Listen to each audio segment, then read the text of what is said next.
I grew up in a large family in India. My siblings and I had many pets, from an aquarium, a monkey, a lamb, a cage full of birds, squirrels, and guinea pigs, and cute kittens to rabbits and adorable puppy dogs. We had them all. It was like growing up in our own private mini zoo. I had just turned 8, and Grandpa had gifted me two huge cages full of exotic and colorful birds. And that was for my birthday. I would often stare at the birds in the cage and wonder how sad they were.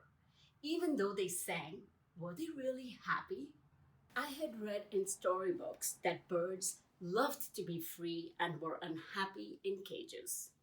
So, on a bright and sunny day, when Grandma was in the kitchen and Mom was away, I opened the cage door and set a robin free.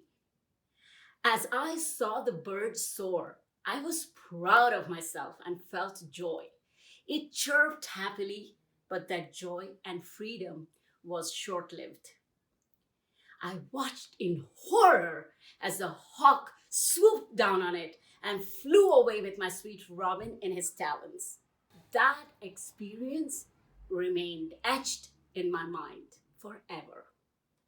There had never been a time in my life when I felt more guilty for being kind. Despite that painful lesson as an adult, I continued to be kind to a fault and always to my detriment.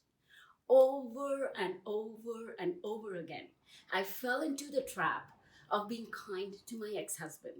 I gave him chances after chances, and he got better at storytelling and lied his way through everything to fuel his addiction to drugs. I believed back then that my love and kindness would change people.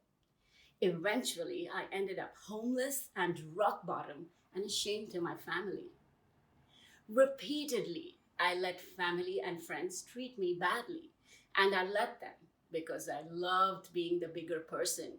I thought by forgiving them without them realizing and taking responsibility for their behavior or even asking for forgiveness, I was being kind. My spiritual arrogance was at its peak. I continued to live as a martyr even when it didn't serve me. But was I being kind? Did I even know and understand what kindness actually meant? They say charity begins at home. How could I be kind to anyone if I was never being kind to myself? How could I have been generous when I was poor in my heart and full of misery and suffering? What could I have given to others from a heart that was hurting? Kindness became my biggest weakness and cause of suffering until I learned to be kind to myself. When I began to love myself, I could love others. When I was kind to myself, I could be kind to others, but for the first time, in a healthy way, with boundaries and self-respect. Kindness requires a selective armoring of tough love so that we do not lose connection with our intentions. Kindness is not always mushy and soft. It is firm and protective. Kindness, they say, is loaning someone your strength instead of reminding them of their weaknesses.